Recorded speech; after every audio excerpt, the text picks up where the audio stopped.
Ranking Manchester United's managers since Sir Alex Ferguson. Sir Alex Ferguson left a legacy that may never be matched at Manchester United. It's the almost impossible job, and the 6 managers who've tried have had mixed results. Some have almost found the formula only to regress, while others were a disaster from day one. From worst to best, here are Man United's post-Ferguson managers ranked. Let's kick off with the lowest, and there can be few arguments with this one. Ralf Rangnick. Starting on December the 3rd, 2021, Ralf Rangnick walked into a disaster zone. Big personalities ruled the dressing room and weren't giving enough on the pitch. The Glazers thought the right change of emphasis would be a disciplinarian who could bring a legitimate game plan and style of play on the pitch. Rangnick wasn't exactly a superstar managerial name, but he was respected as a European coach who was a little ahead of the curve with a high intensity and high press. In fact, Liverpool's then boss Jurgen Klopp was full of praise, saying unfortunately a good coach is coming to Manchester United. Rangnick was to be an interim manager until the end of the season, and then move up the club hierarchy into a sporting director role. Yeah, it didn't quite work out as planned though. He was a man who demanded energy and intensity, and felt that it would take time for the squad to raise their fitness to his requirements. Things started okay with a 1-0 win over Crystal Palace. The next 4 games saw 2 wins and 2 draws, before his first defeat at home to Wolves. United then went 11 games unbeaten in all competitions, but the wins were mostly scrappy and hard fought, and they drew too many. Fans weren't seeing the high-intensity attacking football promised, finding Rangnick's style negative and pretty unadventurous. I don't feel there's any point in even talking about Maguire at this point. He's obviously a huge problem. Many just felt he didn't have the pedigree to be at United, but as we'll find out later, that's not always a recipe for success. Rangnick lost 7 of his final 12 games in charge, with heavy defeats to arch rivals Man City and Liverpool. But the worst was a 4-0 battering from Brighton. Rangnick was undoubtedly the worst, with a poor win rate of just 39%. Who do you think will be the best? Stick around to find out. Next up, David Moyes. Poor old David Moyes. He had the worst pressure of any on this list because he was the man to replace Ferguson, and he came with Fergie's stamp of approval, inheriting a title-winning squad. Moyes wasn't hugely fancied by United fans at the time, deemed unfashionable and maybe too suited to managing smaller clubs with less expectation. It started off well enough though, with Moyes winning the Community Shield. The season opener in the Premier League also saw Moyes oversee an impressive 4-1 win over Swansea, but things turned pretty quickly though, with the club struggling to pick up results, leading to their worst start in Premier League history. And as you'll find out later, that record has been broken since.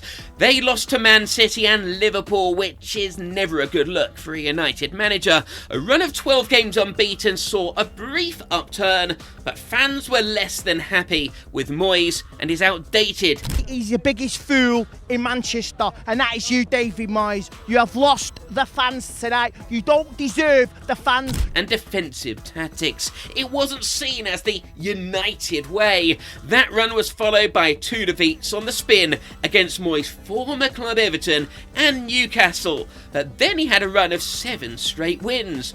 On the up? Not quite.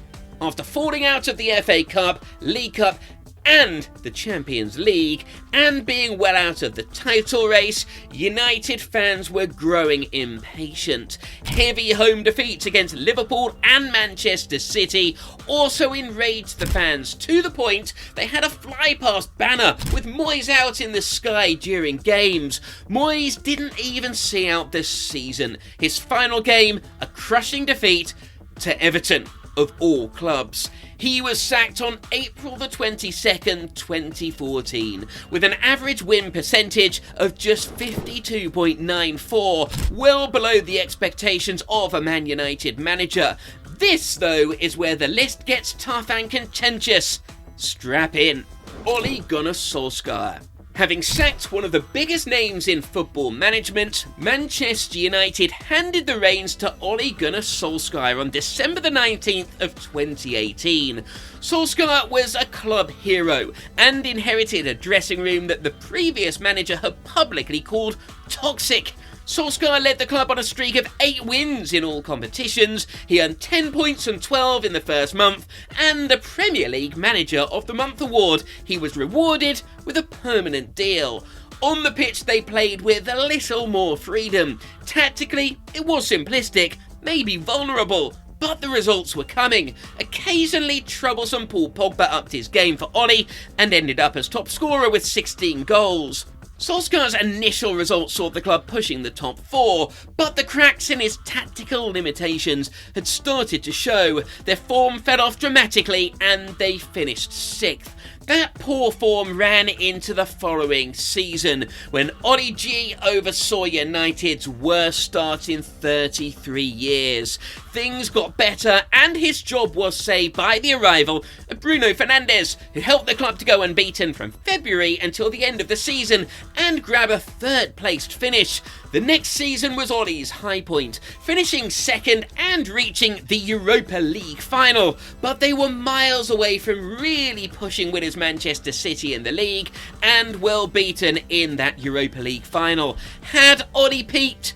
Simply, yes. A poor start the following season saw United sitting in 7th position. Solskjaer had one of the worst results in the club's history, losing 4-1 to strugglers Watford to make it 15 goals conceded in his last 5 games. He left with a 54% win record, better than Louis van Gaal. Okay, this might be a little bit harsh on Ole. Louis van Gaal didn't set the world alight at Old Trafford, and his win percentage was lower. He also didn't live up to his imperious reputation. He'd managed to Barcelona twice, at Ajax and at Bayern Munich, as well as the Dutch national team. He'd won trophies galore. This was the kind of elite manager fans demanded after Fergie. The club made big money signings like Ander Herrera and Angel Di Maria. Sadly for Van Gaal though, United made their worst start to a season since 1986 with 3 wins from their opening 10 league games. Van Gaal responded to criticism by claiming that it would take 3 years for him to turn United around. The form did improve, including a 7-game winning streak. The season ended with a 4th place finish. That was at least a step in the right direction after the club finished 7th under Moyes. In its 2nd season, form once again was mixed, and the club took a backward step in their pursuit of the Premier League. But he did win the club's first major trophy since Sir Alex's departure, an FA Cup victory, beating Crystal Palace. However, it wasn't enough for Van Gaal to keep his job, and he was fired a few days after the season ended with a win rate of 52%. So we're down to the last 2. Who is the best of the post-Fergie era? Who has just fallen short of top spot? Next is Erik ten Hag. Erik ten Hag came from the Dutch league, having brought success and clear footballing ideology to Ajax. He was going to turn United into a side that pressed high and they were quick on transitions. He needed mobility up front or a strong physical presence, and that wasn't last season's top scorer, Cristiano Ronaldo. In alienating Ronaldo, he made a power play that said that he was the one who ran this dressing room. Ronaldo ended up calling the club and Ten Hag out on that notorious Piers Morgan interview and was fired shortly after. Ten Hag's start wasn't great, with a 2-1 home defeat to Brighton, followed by a 4-0 defeat to Brentford. He still needed a quick result to give them hope, and they followed that with an ideal 2-1 win against Liverpool to appease the fans' initial worries. He quickly added his first trophy with the League Cup, but unfortunately Ten Hag followed that up with a result that will forever define his time: a 7-0 defeat to Liverpool. Still, they ended the season 3rd and reached the FA Cup final, losing to Manchester City. He had got the best out of Marcus Rashford though. He scored 30 goals that season. Progression though turned into regression the next season. Ten Hag oversaw some dreadful results in Europe and also in the league. Rashford was a shadow of the player from the previous season. Teams had just figured out Ten Hag's game plan and he wasn't showing a plan B. United finished 8th, their worst in Premier League history. They did reach the FA Cup final, facing Man City for a second year running. United won that game, which effectively kept him in a job. A disastrous start in the current season, though, saw Ten Hag fired before the end of October, with United in 14th place and winless in Europe for an entire calendar year. Ten Hag chose and signed too many flops, most notably Anthony. However, 2 trophies added to the cabinet mark him slightly above Solskjaer and Louis van Gaal, alongside his win rate of 54.69%.